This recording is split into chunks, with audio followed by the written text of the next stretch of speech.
Thank you very much, everybody. It's a great honor to have Prime Minister Mark Carney with us. As you know, just a few days ago, he won a very big election in Canada.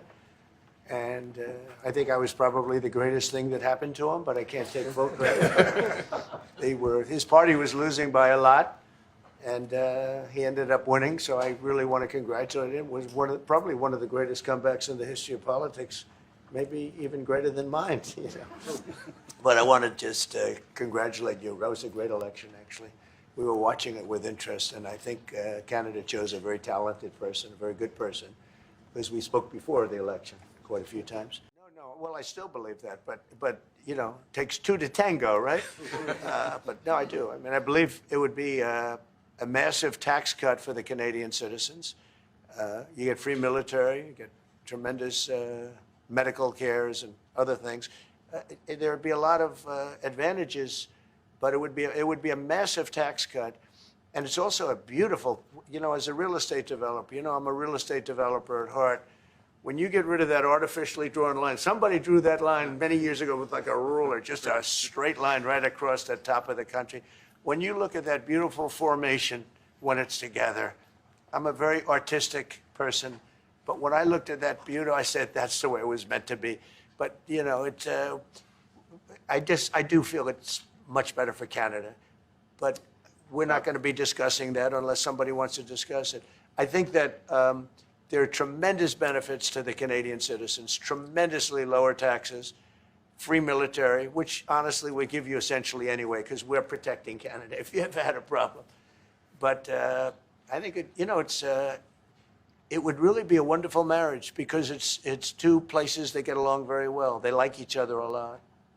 Well, if I may, as you know from real estate, there are some places that are never for sale. That's true. We're sitting in one right now, you know, Buckingham Palace that you visited as well. That's true. And having met with the owners of Canada over the course of the campaign last several months, it's not for sale, won't be for sale ever. But the opportunity is in the partnership and what we can build together. We have done that in the past, and part of that, as the President just said, is with respect to our own security.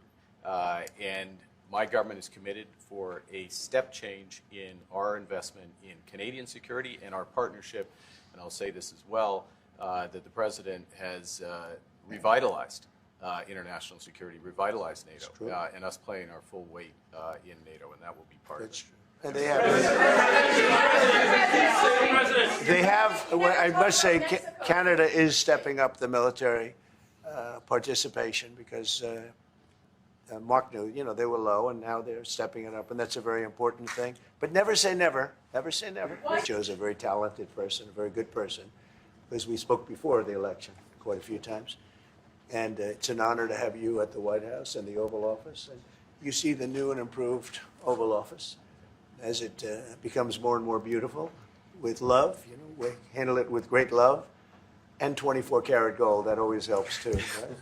But it's been a lot of fun. We're going over some of the beautiful pictures that were stored in the vaults that were for many, many years, in some cases over 100 years.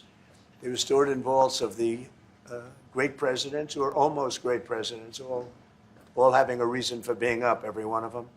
So it's very interesting. As I do, I think it has to end.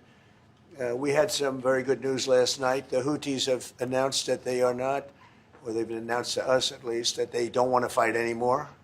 They just don't want to fight. And we will honor that.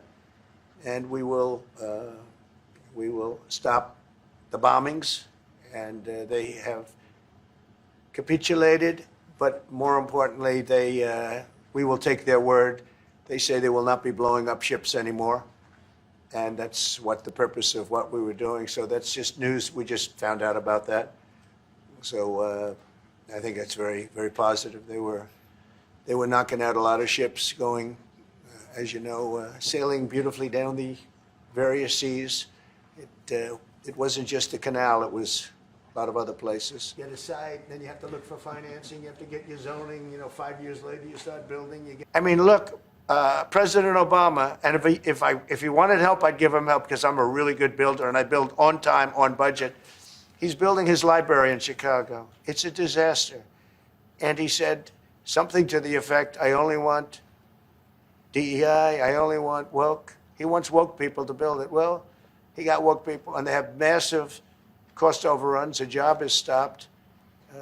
I don't know. It's a disaster. And I don't like that happening because I think it's bad for the presidency that a thing like that should happen. He's got a library that's a disaster.